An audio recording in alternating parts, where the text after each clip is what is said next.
பிறக்குதுல்ல, அதுல வந்து நிறைய தெய்வீக ரகசியங்கள்லாம் இருக்கும் அப்படின்ற மாதிரி நிறைய சொல்றாங்க. ஒரு குழந்தை பிறக்குதுன்னா அது இந்த காரணத்துக்காக தான் இருக்கும் அப்படின்ற மாதிரி நிறைய விதமா சொல்றாங்க இல்லையா? அதை பத்தின உங்களோட கருத்து என்ன?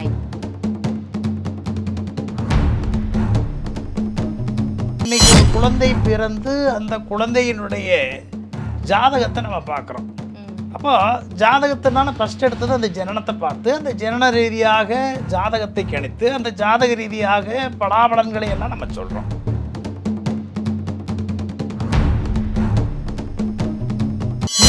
மூன்றாம் பாவகம்னா போகம். மூன்றாம் பாகம் என்பது போகம். மூன்றாம் பாவகம் தைரியத்தை குறிக்கக்கூடிய இடம். ஆனால் மூன்றாம் பாவம் மிதுனத்தினுடைய வீடு. அங்கே அதனுடைய எம்பளம், அதனுடைய அந்த ராசிக்கு ஒவ்வொரு ராசிக்கு ஒவ்வொரு விதமான சின்னங்கள் கொடுத்துருப்பாங்க இல்லையா? அந்த மூன்றாம் பாவகத்தில் மட்டும் ஆணும் பெண்ணும் இணைந்திருப்பது போல் கொடுத்திருப்பார்கள்.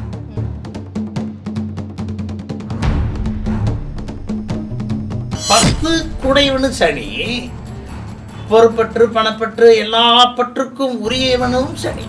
அதனால பத்தானவன் நெஞ்சில் பத்தானவன். OS பக்தி நேயர்களுக்கு வணக்கம். நான் உங்கள் அபிநயா. இன்னைக்கு நம்ம நிகழ்ச்சியில் ரொம்பவே சுவாரஸ்யமான ஒரு நபரை தான் பார்க்க போகிறோம். பல ஆண்டுகளாக ஜோதிடம்ல ட்ராவல் பண்ணிட்டு இருக்கவர். திருப்பூரிலிருந்து ஓம் ஸ்ரீ துர்க்கை அம்மன் ஜோதிட அகம்லேருந்து பாரம்பரிய வள்ளுவர் குல 7வது தலைமுறை. அது மட்டும் இல்லாமல் தமிழ் மாநில பாரம்பரிய வள்ளுவர் குல சங்கத்தோட பேராசிரியராகவும் இருக்காரு. அவர் யாரு அப்படின்னு பார்த்தீங்கன்னா நம்ம டாக்டர் KV ஸ்ரீ ரவிச்சந்திரர் அவர்கள் தான். வணக்கம் ஐயா. OS பக்தி நேயர்கள் அனைவருக்கும் அடியேனின் அன்பு கலந்த இருகை இணைந்த பெருகை வணக்கத்தினை முதற்கண் தெரிவித்துக் கொள்கின்றேன். எழுத்தறிவித்தவன் இறைவன் ஆவான், அதை எனக்கறிவித்தவர் எனது தாய் தந்தை ஆவார்.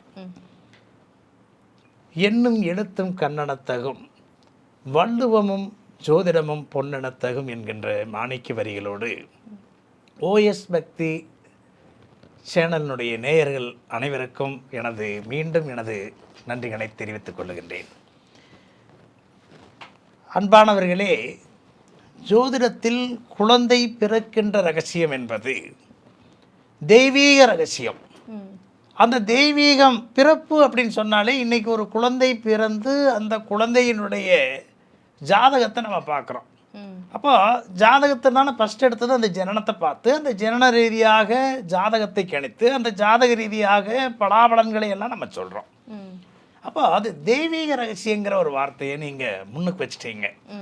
அப்போ நான் தெய்வீகம் அப்படிங்கிற ஒரு வார்த்தையை நான் சொல்லாமல் உள்ளுக்குள்ளார ஜோதிடத்துக்குள்ளே போக விரும்பினேன். தெய்வீகத்தையும் ஜோதிடத்தையும் இணைத்து அதை எப்படி சொல்கிறது, எப்படி பார்க்குறோம் அப்படிங்கிறத பார்க்குறோம். அதாவது அன்பானவர்களே, சூரிய தமிழால் சிந்தித்து சந்திர தமிழால் சூரிய தமிழால் வணங்கி சந்திர தமிழால் சிந்தித்து செவ்வாய் தமிழால் வீரத்துடன் புதன் தமிழால் நகைச்சுவையாய் குருவின் தமிழால் போதித்து சுக்கிர தமிழால் அலங்கரித்து சனியின் தமிழால் நீதியுடன் ராகுவின் தமிழால் பிரம்மாண்டமாய் கேதுவின் தமிழால் பேச வந்திருக்கின்றேன். அன்பிற்கினியவர்களே, ஜோதிடத்தில் தெய்வீக ரகசியம் என்பது நான் சொல்ல வேண்டியதல்ல. கவியரசு கண்ணதாசன் அவர்கள் ஒரு பாடலை ஔவையாருக்காக எழுதியிருப்பார். முருகப்பெருமானும் ஔவையாரும் சந்திக்கின்ற பொழுது ஔவையார் வரிசைப்படுத்தி ஒரு கருத்தை சொல்லுவார். அது என்ன கருத்து என்றால், ஒன்றானவன் உருவில் இரண்டானவன். அதாவது ஒரு குழந்தை பிறக்கின்ற பொழுது அது ஒன்று தான். அப்போ அந்த குழந்தை எப்படி பிறக்குது அப்படிங்கிறதுக்கு அந்த பாட்டிலேயே ஒரு சூச்சம் இருக்கு. அது ஜோதிடத்திற்காக கொடுக்கப்பட்ட பாடல் அல்ல, அது முருகப்பெருமானுக்காக இறைவனுக்காக கொடுக்கப்பட்டிருக்கக்கூடிய தெய்வீகத்தினுடைய அற்புதமான தத்துவத்தினுடைய பாடல். ஔவையார் பாடுகின்றது போன்ற காட்சி. அது இங்கே ஜோதிடத்தில் நம்ம எப்படி புகுத்துறோம், அதை எப்படி பார்க்குறோம் அப்படிங்கிறது தான் முக்கியமானது. ஒரு குழந்தை ஜனனமாகுது, ஒன்றானவன், அது ஒரே நிலையில் இருந்துடாது, உருவில் இரண்டானவன். அந்த குழந்தை இன்னொன்னோட சேருகின்ற பொழுது இரண்டானவன்.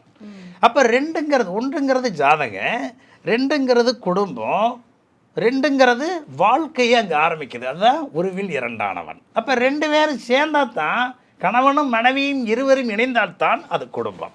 ம். உருவில் இரண்டானவன், ம். உருவான செந்தமிழில் மூன்றானவன். அது என்ன செந்தமிழ்? மூன்றாம் பாவகம்னா போகம்.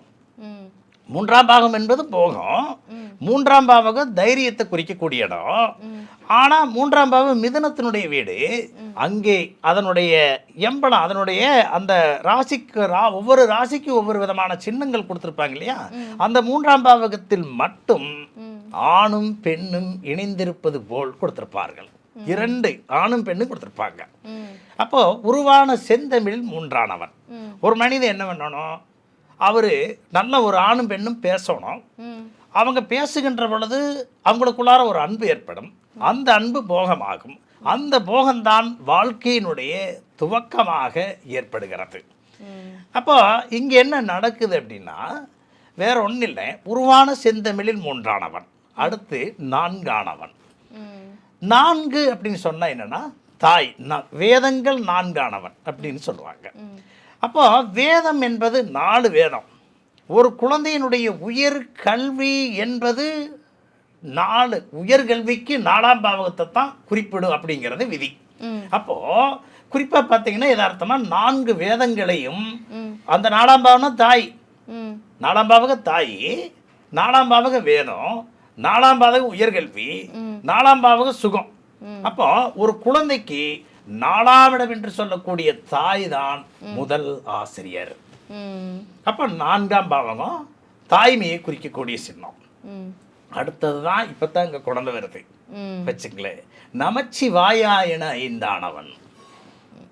5 அப்படிங்கிறோம். நமச்சிவாயா என 5ஆனவன். நமச்சிவாயன்னு என்ன? அதாவது 5 எழுத்து கொடுத்துருப்பாங்க. அந்த 5 பஞ்சபூதங்கள் நமச்சிவாய தத்துவத்தில் இருக்குது. சிவபெருமான் தான் இந்த உலகத்தினுடைய எல்லா விதமான ஜீவராசிகளும் பிறப்பதற்கு சிவபெருமானே சூரியனாக எடுத்து அந்த சூரியனுடைய கதிர்கள் தான் குழந்தை பிறப்பதற்கு காரணமாகிறது. இங்க ஜோதிட சாஸ்திரத்துல நாங்க என்ன சொல்றோம்னா, ஒரு குழந்தை பிறக்குது. அந்த குழந்தை எப்படி பிறக்குது அப்படின்னா, சூரியனுடைய உதயத்தை அடிப்படையாக வைத்துத்தான் கணக்கெடுக்கிறோம்.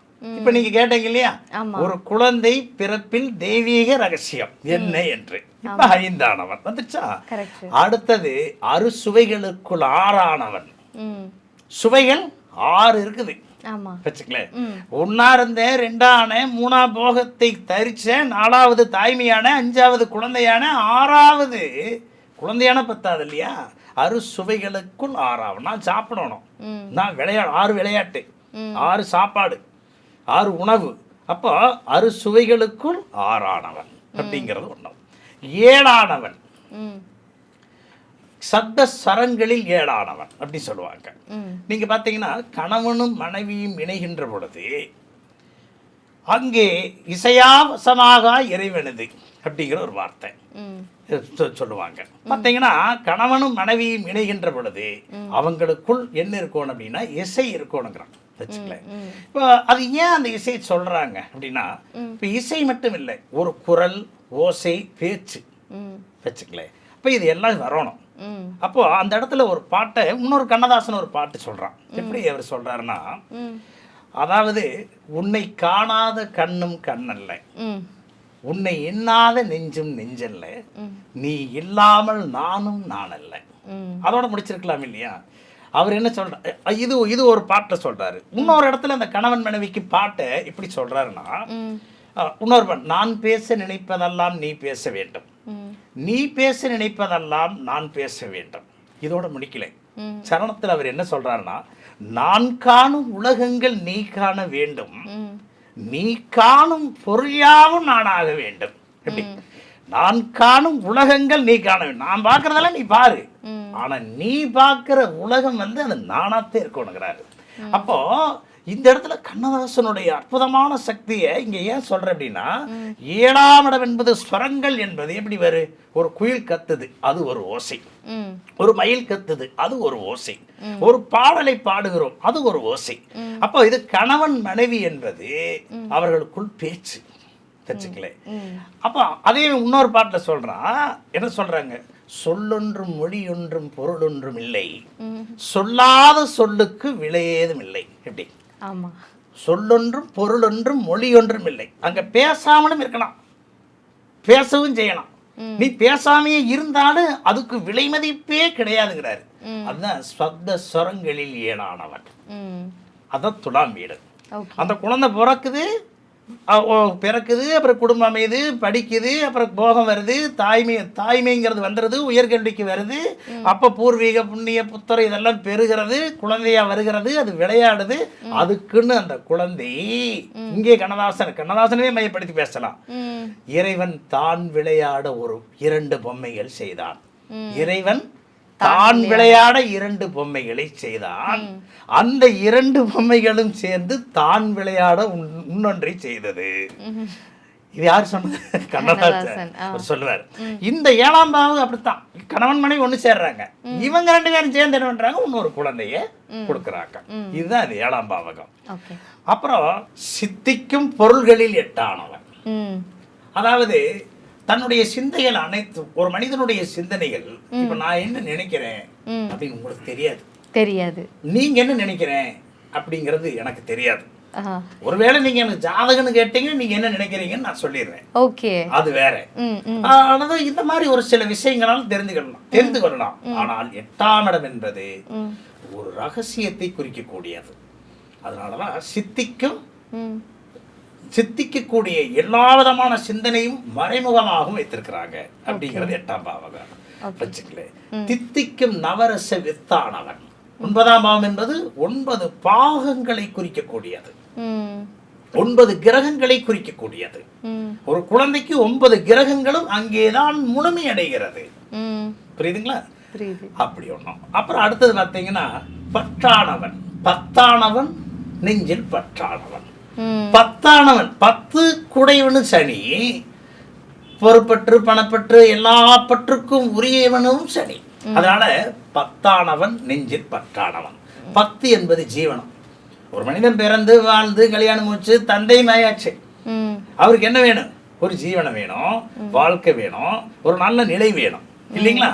அப்போ தொழில்ங்கிறது ஒரு பலமா இருக்கணும். ஜீவனஸ்தானம் 10ஆனவன். அவதாரங்கள், பெருமாளுடைய அவதாரங்கள், அவர் மண்ணாக பூமியாக எல்லாம் அச்சமாக ராவனாக ஆண்டவனாக எல்லா ரூபத்தையும் எடுத்தாரு. அதான் 10ஆனவன். நெஞ்சில் பற்றானவன். பற்று அப்படிங்கிறது இப்போ நீங்களும் நானும் பேசுறோம், இங்கே ஒரு கருத்தை உலாவறோம், இது ஒரு பற்று. இதே பொருளாதாரம் வருது, அது வேறு பற்று. வாழ்க்கைன்னு வருது, அது வேறு பற்று.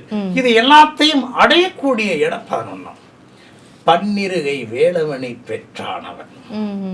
எப்படிங்க? 12ஆம் பாவங்கிறது வேலவன். அந்த கந்தன் இருக்கிறாரே, அந்த முருகன் இருக்கிறாரே, அவரை பெற்றானவன். பன்னிருகை வேலவனை பெற்றானவன். அப்போ இந்த 12 பாவகம் என்பது ஒரு குழந்தை பிறப்பதற்கு முழுமையாக வேலை செய்கிறது. இதுதான் தெய்வீகமும் ஜோதிடமும் ஒன்றாக இணைக்கின்ற பொழுது இது மிக சரியாக வருகிறது. ஆக ஒரு குழந்தையினுடைய ஜனனம் என்பது இறைவனால் உருவாக்கப்படுகிறது என்பதுதான் உண்மை.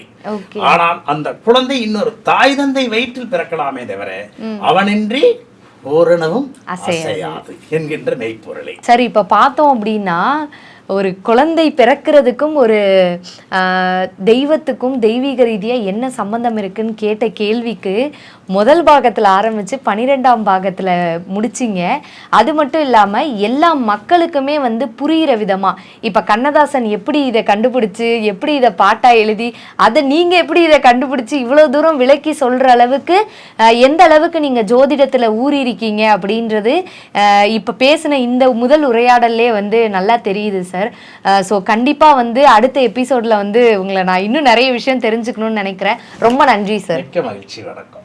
இந்த நிகழ்ச்சியை பற்றிய உங்கள் கருத்துக்களை கீழிருக்கும் தொலைபேசி எண் மற்றும் மின்னஞ்சலில் தெரிவிக்கலாம்.